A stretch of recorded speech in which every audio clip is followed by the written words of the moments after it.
What's good, y'all? We're back again, and we're going to talk about some more must-buy wide receivers. But first, let's say welcome to the playlist. Thank you for kicking it. I'm Jimsy, and this is Fantasy on Repeat.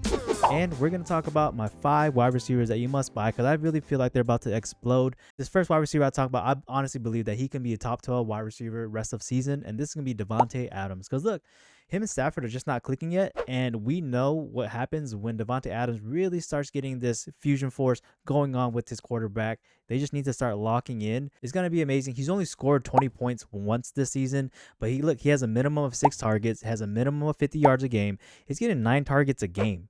And he's never going to give you a donut. And he has so much upside being attached to this offense that is scoring a lot of points and they're getting a lot of yardage. Take a look at his proven track record. He had QBs like a young Jordan Love, Derek Carr, Jimmy G, AOC, Tyrod Taylor, and you know what he still does? He still produces. He provides you wide receiver 1 numbers quite often. He's not, new to the game. And so he's definitely a positive regression candidate that's just about to explode. This is an opportunity to go to the Davante Adams owner and be like, you know what? Puka is the number 1 wide receiver there. You don't really need the wide receiver 2. Let me give you my wide receiver 1 for this wide receiver 2 on this offense and swap it up. And let's make a trade. So I say go buy Davante Adams. Rams are on another level right now. The next wide receiver I'm going to talk about is getting wide receiver 1 usage, but giving you wide receiver 2 output, and that is Tetairoa McMillan. So the breakout is bound to happen for Tet McMilly. Right now, he's currently ranked wide receiver 25 solely on catches and yardages. He has 0 touchdowns on the year. If you think about his expected points of where he should be at, he should be like wide receiver 13. So that's borderline wide receiver 1. And this is a perfect time to grab him because he hasn't really broke out yet. And the offense they're not fully operational yet. They're going to get Jalen Coker back, Chuba Hubbard back. And right now, Rico Dowdle's a perfect fill-in for the Chuba Hubbard, meaning that the playbook is going to open up soon, which will equal that the field is going to open up soon once these players start coming back into the squad, and his opportunity to buy low is just closing.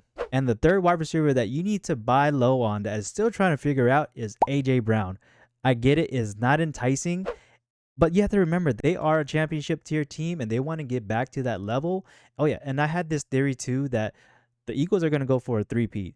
The second time they're going to go to the Super Bowl, they're going to rematch for the Chiefs, and they're going to win that game. And then the third time that they go for the three-peat, they're going to go against the Broncos. And I was shocked when I remembered that because the Broncos just beat the Eagles. Like, whoa, that was a foreshadowing of the Super Bowl that can come.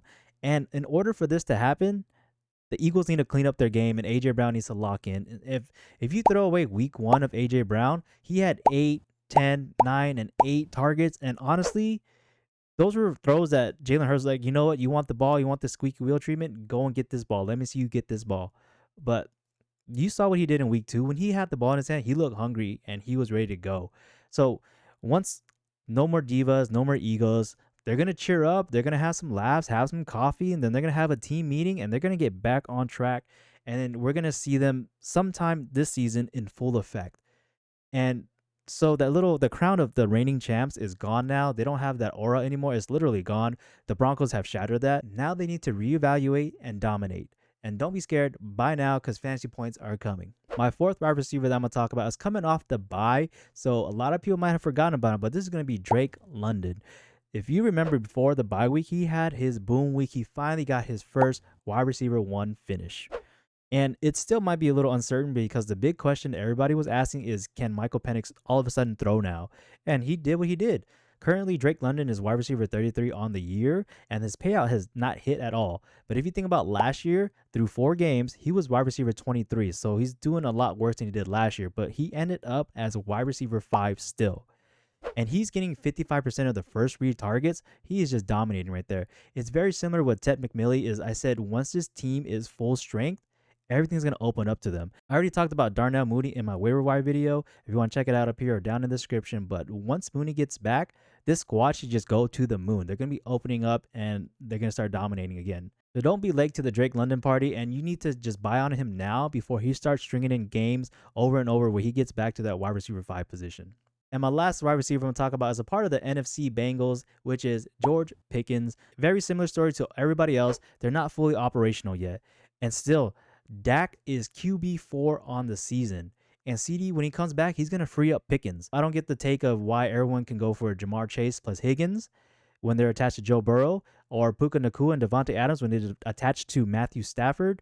Now we got CeeDee Lamb plus George Pickens, and we're kind of going to shy away from George Pickens.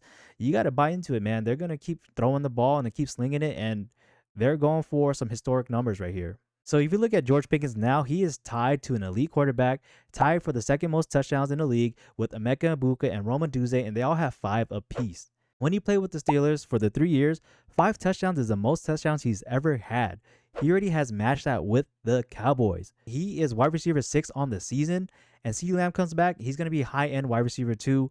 As of right now, George Pickens is operating as the wide receiver 1 for this team, and he kind of had a dud last week. He had 4 targets, 2 receptions, 1 touchdown that saved his day and gave you 13.7 points. So with the high expectations, this is a perfect time to swoop in and be like, you know what? I'll take him off your hands. Let me grab him. Because it looks gross of what he did, but another man's trash is another man's treasure. And go pick up George Pickens before the Cowboys really blow up. And that's it. Those are my must-buy wide receivers. I want to keep it simple, keep it quick, give you guys some information and some positive regression for these people. If you have them, hold on to them. If you need to swoop up on them, go ahead and do that. But if you're looking for the running backs, I'm going to break them down next. You can either check it out up here or I'm going to link it down below as well.